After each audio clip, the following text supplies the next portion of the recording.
मैं सोच रहा था मामा, जिंदगी में तालीम हो, रिश्ते हो, कारोबार हो या नौकरी, इन सब में कामयाबी या नाकामी की वजह हमारे सही या गलत फैसले ही होते हैं। लेकिन अक्सर औकात हमारे फैसलों पर हमारे इर्द गिर्द के लोगों, हमारे अपनों की राय भी तो असरअंदाज होती है मामा। जिंदगी में एडजस्टमेंट्स और कॉम्प्रोमाइजेस भी तो करने पड़ते हैं। बिल्कुल ठीक कहा बेटा। कभी कभार अपने अपनों या अपने दोस्तों या फिर कारोबार में पुरानी वाकफियत की वजह से थोड़ी लचक दिखाना तो और बात है, लेकिन जिंदगी में हर चीज एतदाल के साथ एक बैलेंस में चलती है। लचक उतनी ही दिखाओ कि जितने पर तुम टूट ना जाओ, और जब लगे कि कोई बोझ तुम्हारी बर्दाश्त से ज्यादा हो रहा है तो बेटा ठीक वक्त पर सही फैसला लेना भी बहुत जरूरी होता है। जैसे कि तालीम। कुछ बच्चे अपने पेरेंट्स की खुशी की खातिर या फिर उनके दबाव में आकर ऐसी फील्ड चूज कर लेते हैं जिसमें उनका कोई इंटरेस्ट नहीं होता या फिर जिसे पढ़ना उनके लिए बहुत मुश्किल होता है। बेटा तुम जानते ही होगे कि मेंढक, जिसमें दो कुदरती तौर पर बड़ी कमाल की खूबियां होती हैं, पहली छलांग लगाने की और दूसरी बाहर के दर्जा हरारत के मुताबिक अपने जिस्म के टेम्परेचर को एडजस्ट करने की।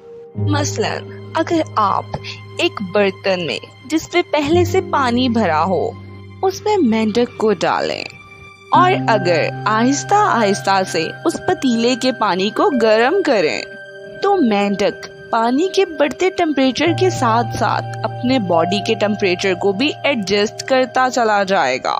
जैसे जैसे आप पानी का टेम्परेचर बढ़ाते चले जाएंगे वैसे वैसे ही मेंढक आसानी से एडजस्ट करता चला जाएगा।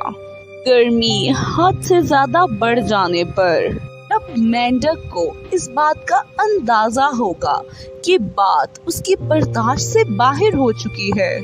तब मेंढक उस पतीले से बाहर छलांग लगाने का फैसला करता है, लेकिन तब वो ऐसा कर नहीं पाता, और वो इसलिए क्योंकि मेंढक ने अभी तक अपनी सारी ताकत खुद को उस पानी में एडजस्ट करने में, अपने टेम्परेचर को उस पानी के मुताबिक चेंज करने में लगा दी होती है, और अब उसमें इतनी ताकत भी नहीं होती कि वो उस गर्म पानी से बाहर छलांग लगा सके। अब उसमें इतनी एनर्जी भी नहीं बची होती कि वो अपनी जान बचा सके।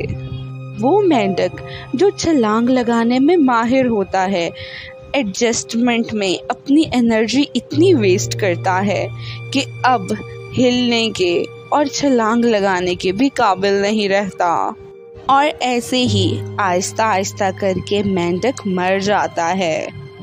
अब क्या हम ये कहेंगे कि पतीले के उस गर्म पानी की वजह से मेंढक की मौत हुई?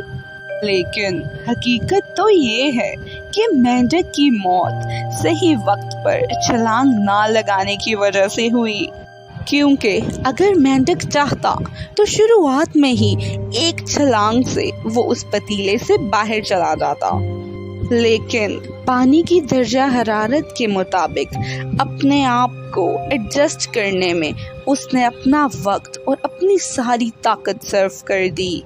हमारी लाइफ में हमारे कैरियर बनाते हुए ऐसी सिचुएशंस आती रहती हैं, फैमिली, फाइनेंस, जॉब, जिन्हें देखकर हम आहिस्ता आहिस्ता एडजस्ट करना शुरू कर देते हैं, और फिर एक वक्त ऐसा आ जाता है जब हालात बेकाबू हो जाते हैं। तब हमें लगता है कि हमें इस सब से बाहर निकलना चाहिए, लेकिन तब हम उस सब से बाहर नहीं निकल पाते।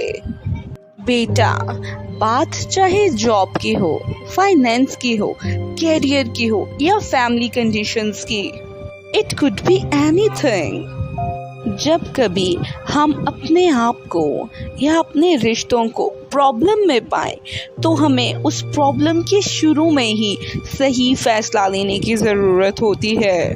वक्त रहते ही प्रॉब्लम को हल करने की सही फैसले लेने की ज़रूरत होती है, ना कि मसलों को नज़रअंदाज करके एडजस्टमेंट करने की कोशिश होनी चाहिए।